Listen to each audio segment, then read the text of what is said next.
ঘটিতে চেয়েছো কৌশলে অভিনয়ে পেতেছিলে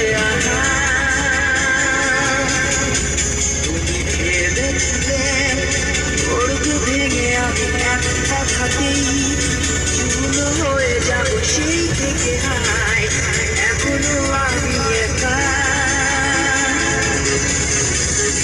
এতদিন পরে প্রশ্ন